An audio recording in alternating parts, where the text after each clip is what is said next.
Y ya recibimos a nuestro primer invitado de la noche de hoy, Washington Durán, vicepresidente de la Comisión de Comercio Exterior de la Cámara de Industrias. Bienvenido, buenas noches. Buenas noches, muchas gracias por la invitación, es un honor estar con ustedes. Y bueno, aquí estamos para contestar lo que necesiten. Sí, se habló mucho la semana pasada de las trabas de Brasil a los lácteos uruguayos. El viernes hubo una llamada del presidente de Brasil, Michel Temer, al presidente Tabaré Vázquez, donde decía que bueno, se había destrabado la situación, pedía un poco disculpas Temer. ¿Qué pasó y cómo está hoy la situación con los lácteos uruguayos para ingresar a Brasil? A ver, hasta donde nosotros supimos, lo que hubo fue un anuncio de eventuales trabas. Esas trabas no llegaron a implementarse y efectivamente después habría habido algún movimiento político al más alto nivel para que nunca llegaran a efectivizarse. Pero también es cierto que estos anuncios de trabas afectan la confianza en el proceso.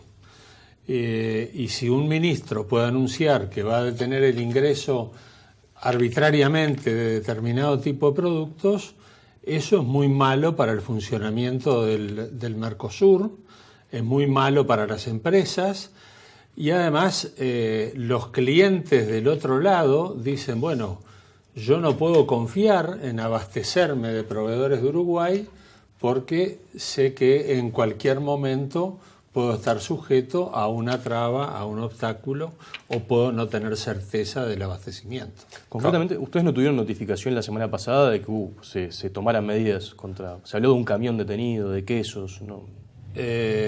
Por lo que nosotros estuvimos averiguando, inclusive con empresas del sector, no hubieron grandes dificultades, ni esa traba llegó realmente a efectivizarse, porque además el anuncio que se hizo de parte del ministro de Brasil, que no era en la Cancillería tampoco, ministro de Agricultura. Fue el ministro de Agricultura, era un anuncio de la imposición de determinadas licencias de importación. Y la mercadería que estaba viajando bajo otro régimen, claramente, entonces mal deberían haber habido trabas. Lo que sí sabemos es que cuando Brasil quiere imponer trabas, no importa, las impone de la manera que sea. En el caso particular de los lácteos, no es nuevo que Brasil está buscando de alguna manera poner coto al comercio de productos lácteos de Uruguay a Brasil, cosa que ya ha hecho con éxito para los productos argentinos. Entonces nos quieren llevar a nosotros a un régimen similar. Pero si estamos hablando de que el Mercosur es, en la mirada de los políticos, un mercado común y sobre todo en la mirada de Argentina y de Brasil, que quieren defender el mercado común con todas las disciplinas con las que ello obliga a cada uno de sus miembros, y ni siquiera somos capaces de respetar una zona de libre comercio, entonces esto está funcionando francamente muy mal. Y no es la primera vez. ¿Cuál es la situación hoy? Porque se hablaba también esta tarde de que había problemas para el ingreso de lácteos uruguayos. ¿Qué es lo que tienen ustedes desde la Cámara de Industria? Y a ver, la situación hoy es de incertidumbre, porque eso es lo que generan este tipo de anuncios. Incertidumbre. Y la incertidumbre no es un buen clima para la realización de negocios. Sobre todo en este momento los productos lácteos tienen como principal mercado el Brasil. Durante algún tiempo fue Venezuela, de una manera, si se quiere, un tanto artificial, pero hoy Venezuela, que necesitaría productos lácteos por distintas razones, no los puede comprar y bueno, la región ha sido el lugar natural en el cual se colocan los productos lácteos uruguayos, sobre todo considerando que el Uruguay no ha tenido posibilidad o no ha querido salir a buscar mercado solo para su producción. Eso vamos a hablar más adelante. De todas formas, más allá del sector lácteo que atraviesa problemas ya hace un tiempo, este fin de semana el diario El País publicó acerca de que el sector autopartes local está también teniendo problemas para ingresar a mercados en Argentina y en Brasil. ¿Qué gestiones han realizado con el gobierno y bueno, en qué otros sectores están viendo problemas similares?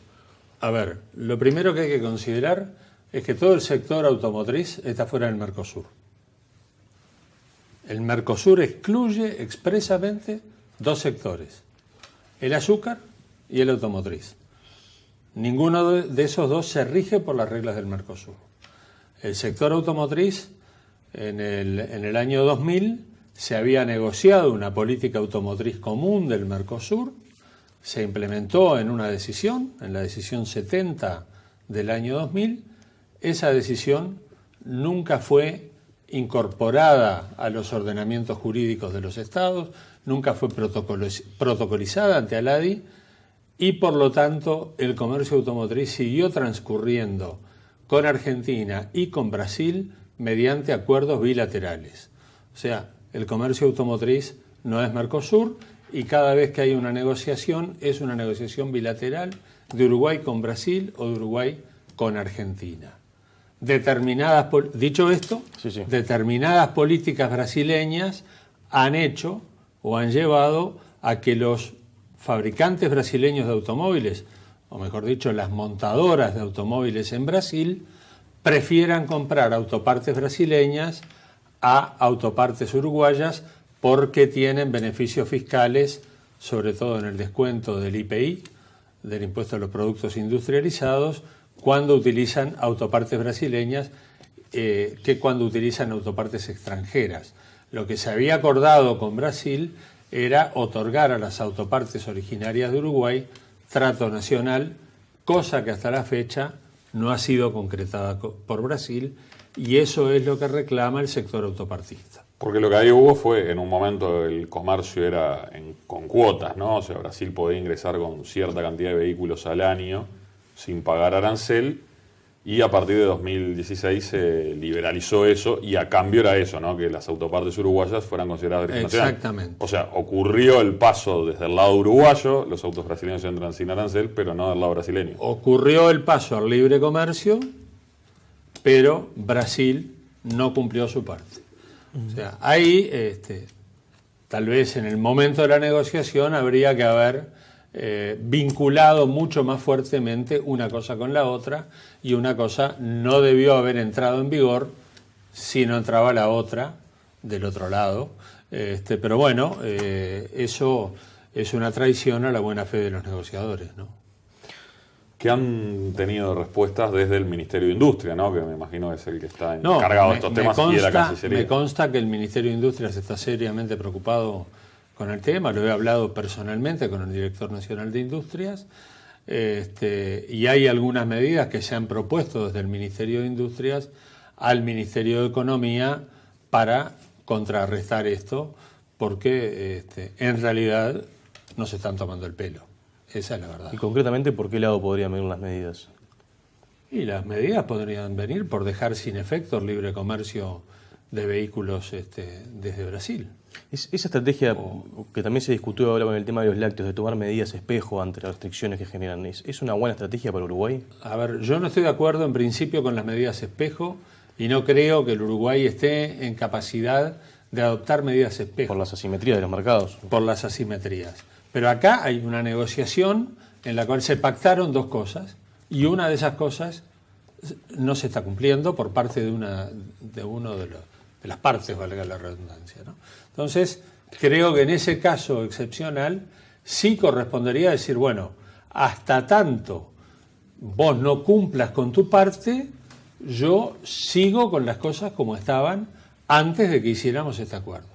Cuando vos vuelvas a lo que pactamos, entonces volveremos al libre comercio. Hoy la pelota entonces está en la cancha del Ministerio de Economía, que es el que debe definir si está de acuerdo con eso o no. Yo creo que en realidad la pelota está en la cancha más amplia del gobierno, que tiene que, entre todos sus ministerios, tener una acción coordinada con Brasil para que Brasil cumpla con lo que dijo. Porque aquí no se trata de poner obstáculos nosotros. Somos una economía demasiado chica como para cerrarse. Creo que lo que sí hay que buscar insistentemente es que Brasil cumpla su parte de lo prometido. Perfecto. Durán, hacemos una pequeña pausa y más adelante seguimos hablando de otro sector que también ha generado preocupaciones, como es el sector textil. ¿Cómo no? Nosotros vamos a una pequeña pausa y a la vuelta volvemos con más claves económicas. No se vayan.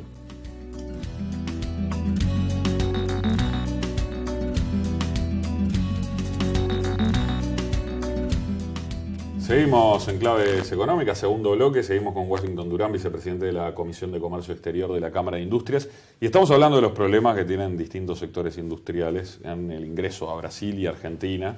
Y preguntaba a Mauro acerca de los textiles, que también han tenido alguna dificultad. El diario El Observador había publicado hace algunas semanas atrás de problemas para ingresar a Argentina. Concretamente, ¿qué es lo que hay? Y además, ¿qué otros sectores hay además de esto que estamos hablando, ¿no? Lácteo, autopartes y textiles. Sí, a ver, pasando a Argentina, lo que ha sucedido en la realidad es que si bien cuando asumió el nuevo gobierno del presidente Macri a fines del 2015 manifestó su voluntad de cumplir con el mandato de la OMC y eliminar el régimen de licencias no automáticas de importación, lo que hizo fue cambiarle el nombre, mantener prácticamente el mismo mecanismo, quizá un poco más ágil, quizá con interlocutores menos agresivos que los que había antes, pero la realidad es que el comercio sigue bajo control estricto de las autoridades argentinas, y lo que han tenido las industrias textiles de Uruguay son dificultades para la liberación de algunas licencias de importación. Y esto es hoy en un sector, mañana en otro, pasado en otro. Siempre recibimos alguna alerta, se gestionan, tratamos de que salgan adelante, pero una vez más todo esto otra vez conspira contra la continuidad de la corriente comercial. En el sector textil y de vestimenta, el tema de la estacionalidad es un tema muy crítico. Entonces, si a uno le demora en la aprobación de una licencia un mes, ya está, ya perdió el negocio. Ya la mercadería llegó fuera de época. Entonces, lo que hay que darle es certeza a los operadores. Y eso es lo que el Mercosur no consigue, dar certeza a los operadores. Y tenemos infinidad de sectores en los cuales esas cosas han pasado. Y quizá en los únicos en los que hoy no pasa o pasa menos, es aquellos en los que empresas brasileñas tienen inversiones fuertes en uno y otro lado. Nosotros escuchábamos hasta hace algún tiempo permanentemente problemas con el arroz, sobre todo el en época de zafra. Brasil. Desde que una empresa brasileña compró a Saman, los problemas con el arroz se acabaron. Y lo mismo pasa con la carne, y lo mismo pasa con la cebada, y lo mismo pasa con otra serie de cosas. En la medida que hay empresas brasileñas en los dos lados, se acaban las presiones de los particulares ante el gobierno de Brasil para que interrumpa el comercio. Y lo que no hay es un respeto por las cuestiones previamente acordadas. Entonces, está el Mercosur, pero los gobiernos son susceptibles a las presiones de sus sectores privados. Mencionábamos lácteos, automotriz, industria automotriz, también textiles. ¿Qué otros sectores están teniendo problemas para entrar a Argentina o a Brasil?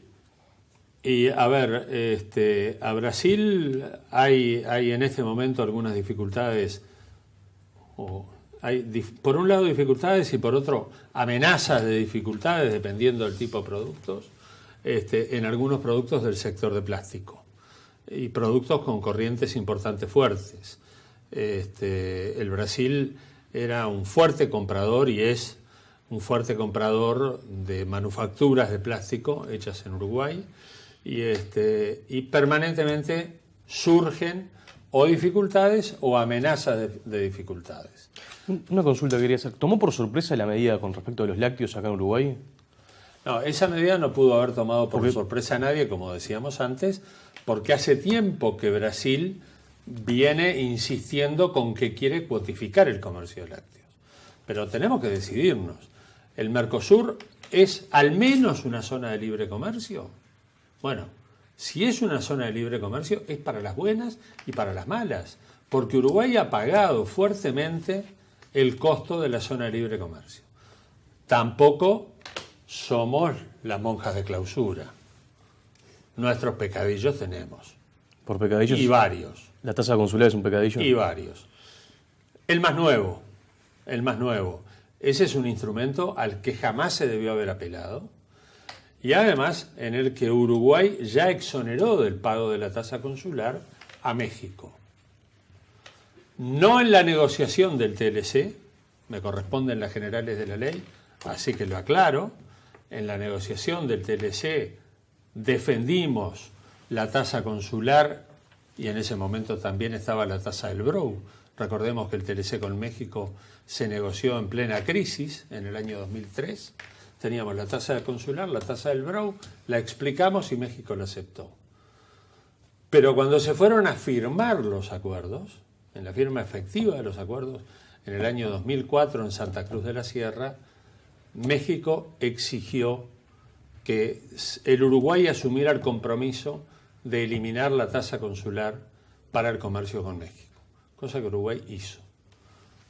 Pero ahí tenemos un país con el cual tenemos un tratado bilateral de libre comercio en el ámbito de ALADI, al cual lo exoneramos de la tasa consular, y tenemos a los socios del Mercosur, a los cuales los hacemos pagar la tasa consular.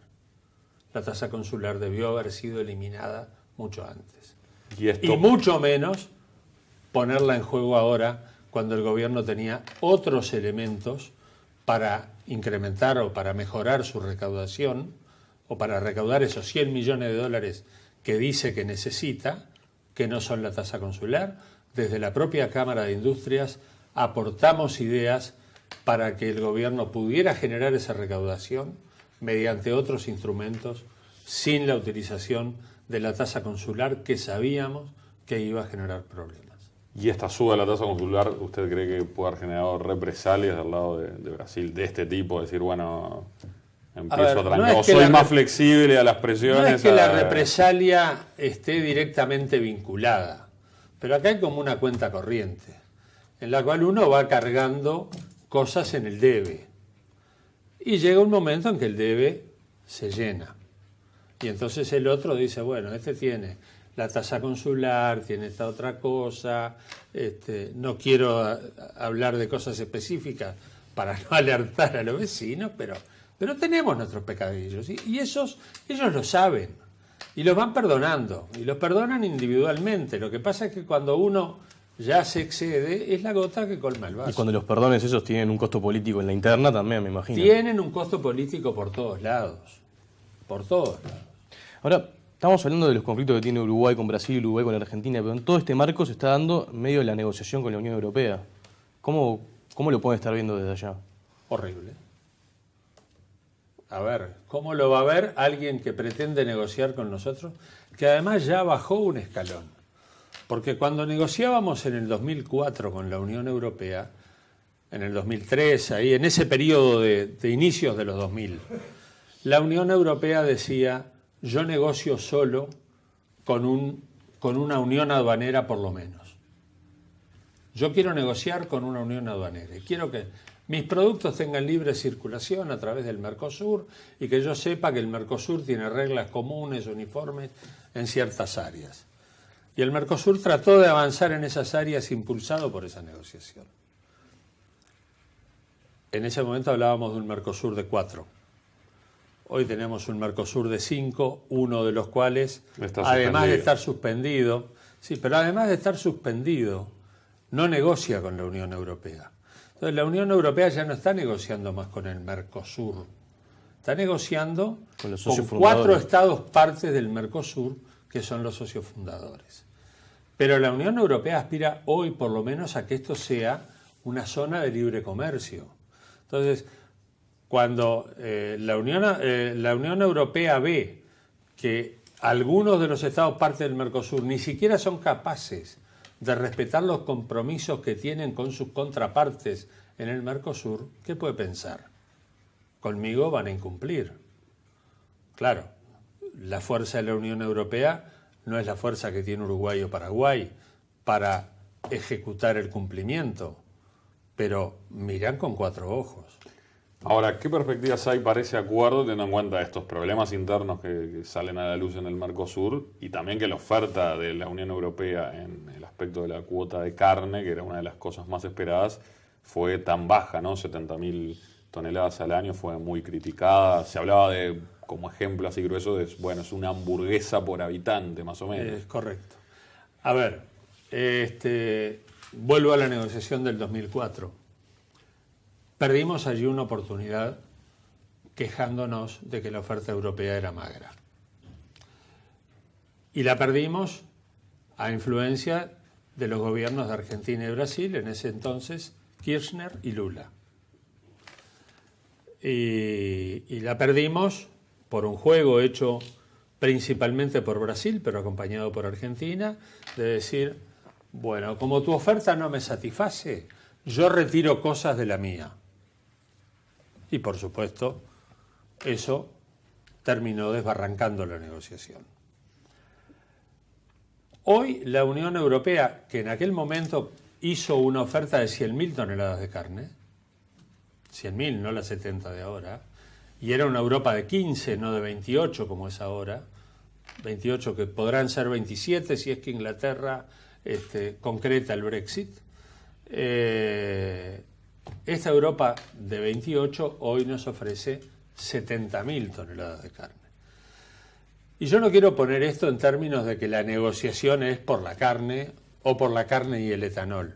Esos serán los dos productos que faltaba a entregar una oferta por parte de la Unión Europea, y por lo tanto el Mercosur no consideraba ningún aspecto de la oferta europea.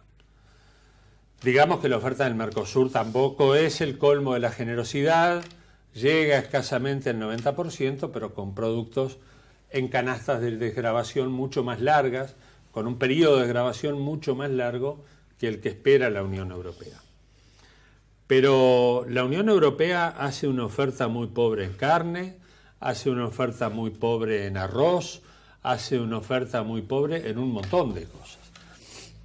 Y lo que no se dice además, quizá tan públicamente, es la oferta europea de carne son 70.000 toneladas, de las cuales mitad enfriada, mitad congelada, y que tampoco son 70.000 toneladas inmediatas, son 70.000 toneladas en 6 años.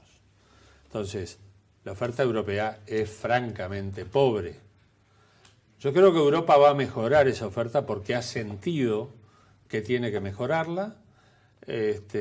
También es cierto que tanto la Unión Europea como el Mercosur necesitan cerrar un acuerdo. Entonces, ahí la cuestión de las ofertas capaz que se pase a un segundo plano, y francamente, si a mí me preguntan hoy, no sé si la chance de que se cierre el acuerdo está o no está. Para mí, 50 y 50.